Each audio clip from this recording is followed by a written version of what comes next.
이게 또 사실 인스타그램이 굉장히 좀 단순하기도 하지만은 사실 어려운 플랫폼 중에 하나세요.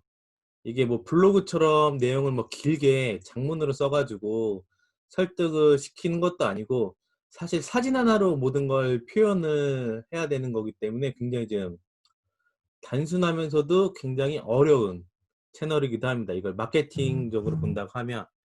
네, 그래서 그 부분들을 갖다가 하나하나 좀 짚어보도록 하겠습니다. 지금 이제 국내에서 SNS 플랫폼 중에 채널 중에 가장 그 사용자 순위가 1위였던 게 우리나라의 스마트폰이 보급되고 나서부터 지금까지 페이스북이 1위였습니다. 압도적으로. 근데 이제 이 페이스북이 쭉 1위였던 게 바뀌게 된 계기가 저희가 이제 혹시 2018년도에 개인정보가 유출이 돼가지고 페이스북의 대표 마크 주커버그가 미국 청문회에 불려간 일이 있었죠. 전세적으로 페이스북에 이제 개인정보들이 많이 유출된 그런 사건을 계기로 해가지고 점점 이게 추세가 그 이후로 꺾이게 됐어요. 그런데 이제 그런데도 불구하고 계속적으로 추세가 올라갔던 플랫폼이 뭐였냐면 인스타그램입니다. 이 이유 중에 하나가 뭐냐면은 이제 페이스북의 유저들이 많이 인스타그램으로 대거 넘어갔다는 거죠.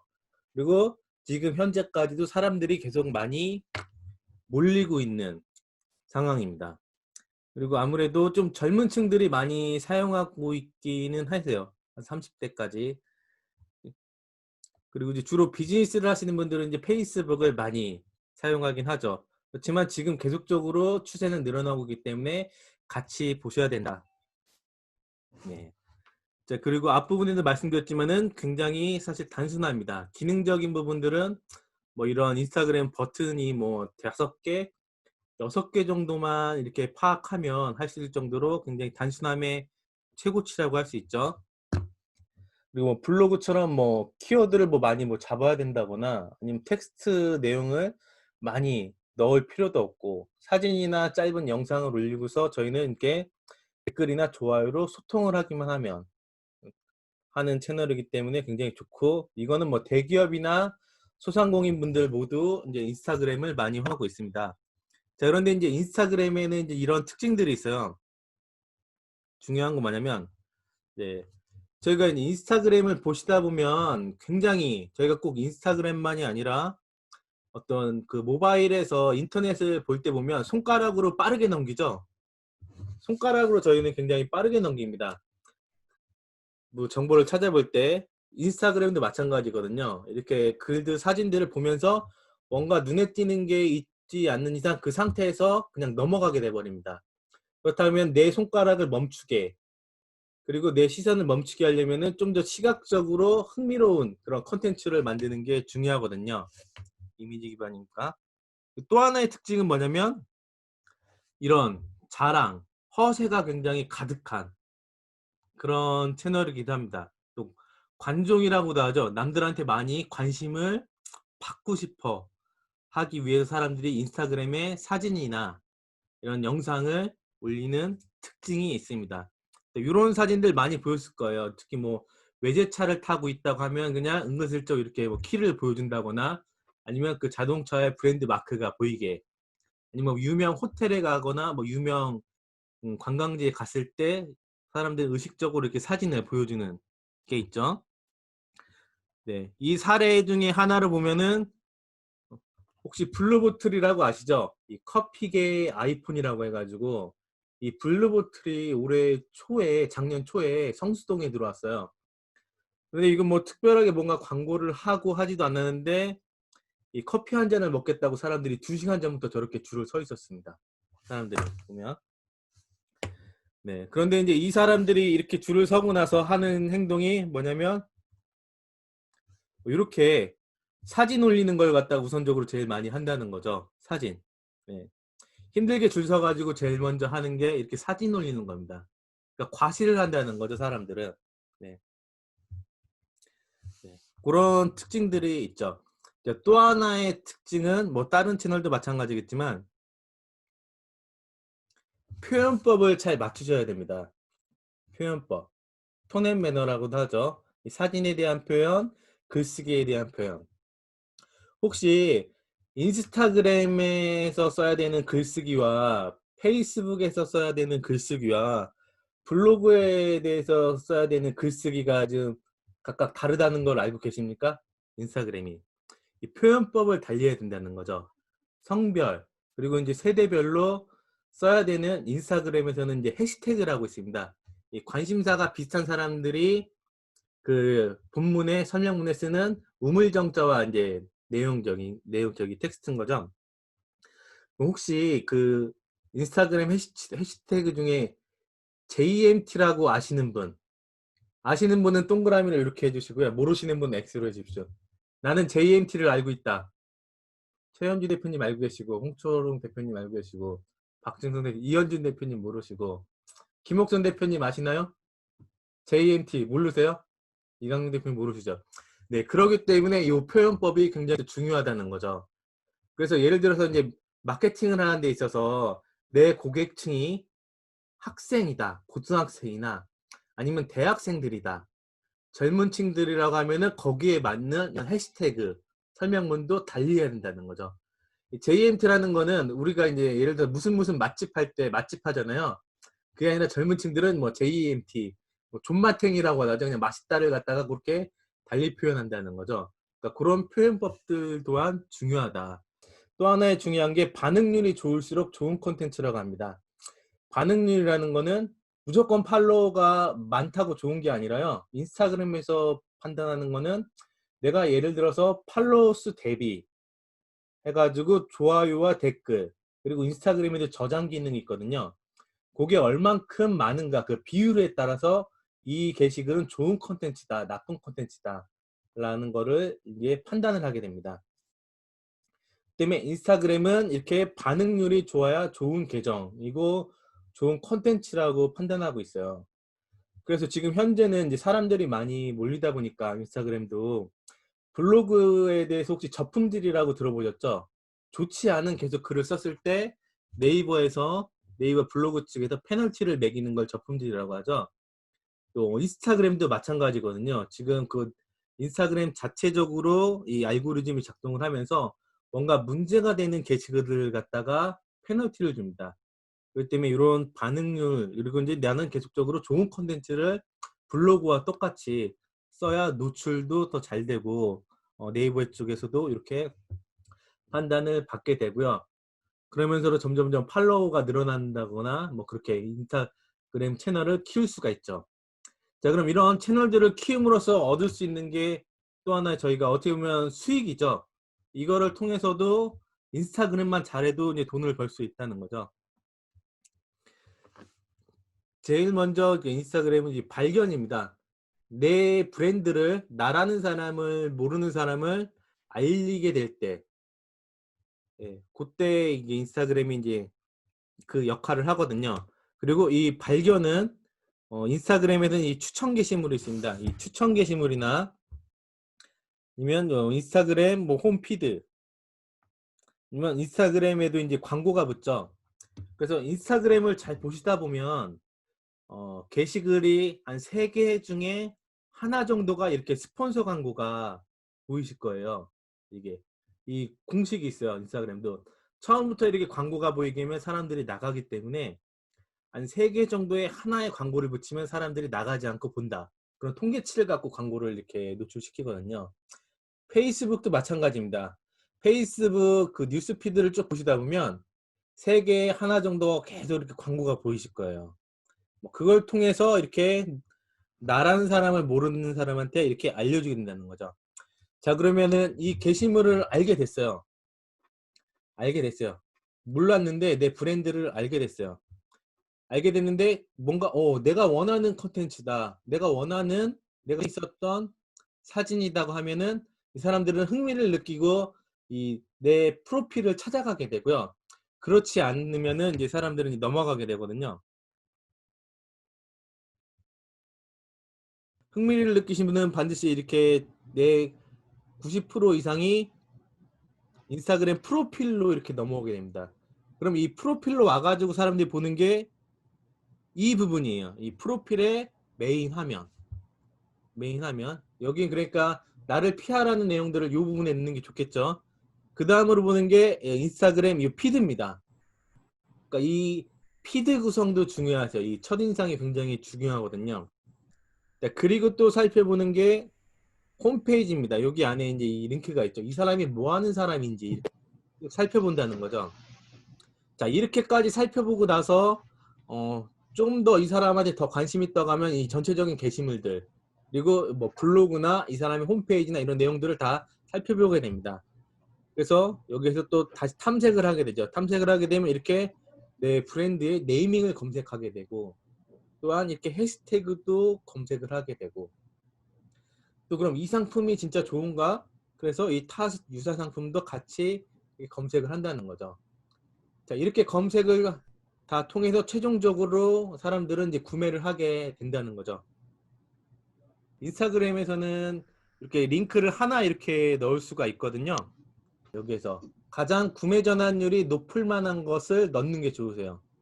예를 들어 사람들이 인스타그램을 보고 나서 저 웹사이트 링크를 누를 때 어떤 거를 보여주는 게 조금 더 유리할까요? 이렇게 뭐 상세 페이지나 아니면 내가 뭐 스토어팜이나 오픈몰에서 뭐 물건을 팔고 있다 하고는 거기에 그런 상품을 파는 링크를 넣어두는 게 좋겠죠. 근데 여기에서 다시 뭐 SNS로 간다거나 혹시 뭐 여기에 뭐 페이스북을 놓는다거나 그러면은 이제 구매로 연결되는 게 아니라 다시 SNS로 좀 더 멀리 가게 되는 거죠.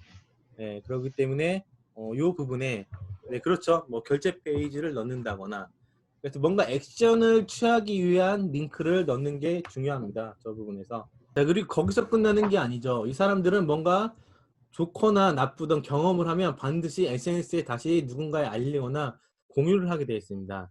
이런 후기. 예. 이렇게 후기를 남김으로써 이 사람들은 하나의 프로세스를 쭉 끝나게 되는 거죠. 그래서 구매에서만 끝나게 하는 게 아니라 이 사람들의 플랫폼을 활용해 가지고 후기를 남기게끔 하는 것도 굉장히 중요합니다. 자, 이거는 깔때기라고 하죠. 세일즈 퍼널 모형입니다. 거기에서 인스타그램의 역할을 다시 한번 설명드리는 건데요. 어떻게 보면 인스타그램은 저희가 오프라인에서 전단지를 뿌리듯이 이 잠재 고객들한테 SNS에서 전단지를 뿌린다고 생각을 하시면 되세요. 내 상품을 모르는 사람한테 나라는 사진이나 뭐 유인물을 보내가지고 알린다. 그렇게 생각을 하시면 좋을 것 같아요. 그래서 제일 이거를 인스타그램 시작할 때 힘들어 하시는 분이 뭐냐면 당장 인스타그램으로 무언가 상품을 판매를 하려고 하시는 분들이 굉장히 좀 어려움을 많이 느끼세요. 그렇기 때문에 인스타그램은 당장 판매를 하는 게 아니라 그냥 나라는 사람의 브랜드를 내 상품을 그런 알린다 생각을 하시면 좋을 것 같습니다. 그래서 예를 들어 신문을 예를 들면은 신문도 구독자가 어느 정도 쭉 늘어나기 전까지는 광고를 붙이지 않잖아요. 그전에는. 그래서 구독자가 어느 정도 쭉 늘어나고 나서부터 서서히 광고도 받고 이렇게 하기 때문에 인스타그램도 마찬가지입니다. 그 전에는 이 소통이라는 주제로 계속적으로 잠재 고객을 늘리는 그런 채널을 한다고 생각하시면 되세요. 이렇게 해서 점진적으로 내 구매 채널로 끌어당기는 역할을 인스타그램이 한다. 내 구매 채널, 뭐 상세 페이지나 홈페이지나 카페나 이런 구매 전환이 이루어지는 뭐 블로그가 됐건 그렇게 해서 끌어당기는 단계다 생각을 하시고 매일매일 저희의 역할은 이 인스타그램 이 깔때기 안으로 잠재 고객을 끌어당긴다 생각을 하시면 되세요. 자, 그렇다고 하면은 이 인스타그램에서 손가락을 멈추게 하는 콘텐츠가 중요하거든요. 그럼 어떤 콘텐츠를 만들어야 될까도 한번 생각을 해봐야 되잖아요. 뭐 각각 다 대표님들이 하고 계시는 비즈니스도 다 다르시고, 그래서 뭐 인스타그램에서 이제 시선을 멈추게 하는 콘텐츠 중에서 가장 손꼽는 게 뭐냐면 이 3B 콘텐츠라고 합니다. 쉽게 접근할 수 있는 거. 첫 번째로 내가 키우고 있는 뭐 동물을 활용한다거나 동물, 애완견이 있을 수도 있고 아니면 뭐 내가 갖고 있는 뭐 중에 뭐 인형이 될 수도 있고 그런 애완견들을 활용해서 인스타그램 콘텐츠를 활용할 수도 있고요. 두 번째로 나는 그게 아니라 내 외모를 어필하고 싶다.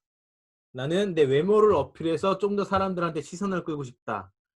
고 하면은 내 외모를 계속적으로 어필해서 할 수도 있겠죠. 그래서 뭐 내가 몸매가 좋다거나 아니면 내 외모가 뛰어나다. 당장 시선을 끌 수 있다 하고 하면은 외모를 계속 어필할 수도 있습니다. 그래서 이분 여기 보면 이 차 파는 누나라는 분은 사실 그 인스타그램에서 차를 팔기가 사실 쉽진 않거든요. 차라는 거는 사실 굉장히 고민을 많이 하잖아요.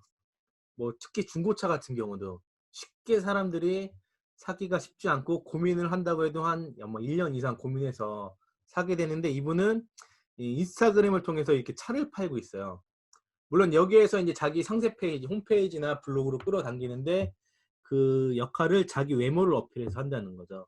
차 파는 누나. 그래서 계속 어필했고 제일 끝에 이 코코봉봉이라는 분은 아이들을 활용하고 있어요. 아이들이랑 뭐 여행 가는 거, 아이들이랑 목욕하는 거, 뭐 이런 것들을 이렇게 활용하고 있는데, 네.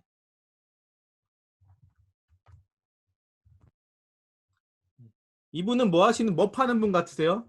코코봉봉이라는 분은 뭐 파는 분 같으세요? 이분은 물건을 팔고 있긴 팔고 있어요. 이분이 뭐 팔고 있냐면 이분은 건어물을 파시는 분이에요. 건어물을 계속적으로 저렇게 아이들과 노는 걸 올려요.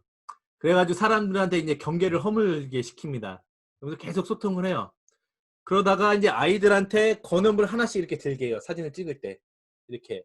그러면서 넛지 마케팅이라고도 하죠. 이렇게 해가지고 경계를 허문 다음에 쿡 찌르는 방식으로 해가지고 마케팅을 하고 있어서 프로입니다. 이분이 어떻게 보면. 굉장히 사람들의 심리를 굉장히 활용해가지고 상품을 팔고 있는 분이에요. 그래서 저도 이제 이분 거를 많이 벤치마킹을 하고 있어요.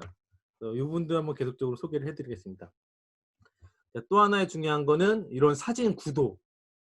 그래서 어떻게 사람들의 시선을 끌 건지를 갖다 구도를 잡아가지고 일관되게 이렇게 할 수도 있고요. 아니면 뭐 배경, 분위기를 맞춰가지고 이렇게 콘텐츠를 만들 수도 있고요. 아니면 이런 브랜드 이미지색을 통해서 이렇게 할 수도 있습니다. 자, 여기는 이제 제주항공이라는 곳인데 여기의 컨셉은 뭘까요? 제주항공은. 잘 보시면은 사진마다 오렌지색 포인트가 있어요. 보시면은 네. 보시면은 사진마다 이렇게 보면은 제주 하면은 귤이잖아요. 귤이잖아요. 네. 그러니까 그 귤 색깔이 계속적으로 이렇게 나오게 그렇게 해서 이제 브랜드 이미지색을 계속적으로 어필을 한 거죠. 네. 그래서 이런 분위기로 갈 건지 이런 식으로 아니면 이렇게 사진 구도.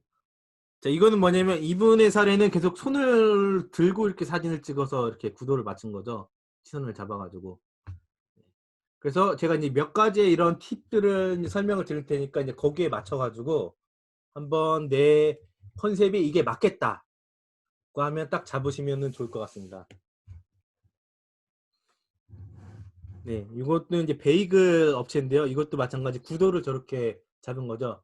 이런 베이글들이 그냥 빵 위에 덮개만 보이게 되면 이게 어떤 빵인지 아니면 이게 신선함이 어떤지 식재료가 어떤 걸 쓰는지 잘 모이는데 이걸 갖다 이분은 이렇게 잘라가지고 속 안을 보여주면서 이거를 갖다가 이렇게 어필을 한 거죠. 시선을 끈 거죠. 또 아니면 그 배경화면을 비비드 컬러라고 하죠. 그냥 사진을 찍는 것보다 뒤에 백그라운드에 뭐 이런 색들을 갖다가 비비드 컬러라 해가지고 색들을 넣었을 때 조금 더 구매 욕구도 자극을 시키고 사진을 조금 더 돋보이게 한다는 거죠. 그래서 실제적으로 대기업이나 소상공인 분들 모두 이 비비드 컬러를 활용해 가지고 많이 쓰고 있습니다. 기장의 헤이든이라는 카페예요. 전국에서 5위권 안에 매출이 드는 카페거든요. 기장. 혹시 가보신 분 있으신가요? 기장 카페 헤이든이나 웨이브온. 웨이브온이 1위고 여기 헤이든이 3위인데 여기 가면은 꼭 이렇게 사람들이 알아서 누가 시키지도 않았는데 여기 가서 이렇게 사진을 찍어요. 이렇게. 네. 이게 포토 포인트면서도 그런 비비드 컬러를 활용한 사례인 거죠. 여기에서 찍을 때 조금 더 자기 사진이 이쁘게 나오니까 이 고객이 마케터가 되게 이렇게 활용을 한 사례죠. 오프라인 매장의 이제 사례이긴 합니다. 지금 오프라인 뭐 학원이나 뭐 이런 거 다 지금 뭐 아니면 매장을 하고 계시는 분들은 이런 것들을 좀 참고하셔가지고 이런 포토 포인트, 포토존들을 만드는 것도 굉장히 유용합니다. 그런 이벤트를 같이 기획하시는 것도 좋고요. 자, 여기는 뭐냐면은 홋카이도에 있는 커피숍이에요. 바리스타즈 커피라는 곳인데 여기 혹시 가보신 분 있으신가요? 바리스타즈 커피 일본에 안 가보셨나요? 혹시? 네. 이제 여기가 어떤 커피숍이냐면은 그냥 테이크아웃 커피숍이에요. 굉장히 조그매요.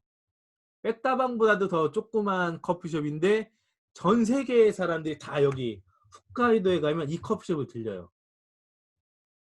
그래서 이분들 같은 경우는 예전에 이분들의 컨셉은 뭐였냐면 아침에 개점할 때, 그리고 점심시간에, 그리고 브레이크 타임 시간대, 그리고 저녁에 식사하고 나서 이제 뭐 후식 먹을 때, 마지막에 폐점할 때 이렇게 5개씩 올리면서 컨텐츠를 계속 올렸었어요. 지금은 이제 굉장히 반응이 좋으니까 이제 하루에 하나씩만 올리는데 그 시간대 순으로 계속적으로 이렇게 올렸다는 거죠. 그리고 여기 이분들의 특징은 뭐냐면 여기 보시면 여기 보세요. 네. 여기 보시면은 해시태그가 보이죠? 여기 보면은 해시태그가 지금 영어로도 되어 있고 한국어로도 되어 있고 뭐 중국어로도 되어 있고 뭐 아랍어로도 되어 있고 여러 나라의 해시태그 언어들이 있죠. 네. 그러니까 이 여러 고객층들이 이제 외국에서 다 오기 때문에 그걸 다 고려해서 다 이렇게 했다는 거죠. 이분들 같은 경우는. 때문에 혹시 그래서 내 고객층이 만약에 해외 외국 사람들이다. 외국 사람들도 다 섞여 있다고 하면은 이렇게 해시태그도 이분들 사례처럼 이렇게 같이 하는 게 좋습니다.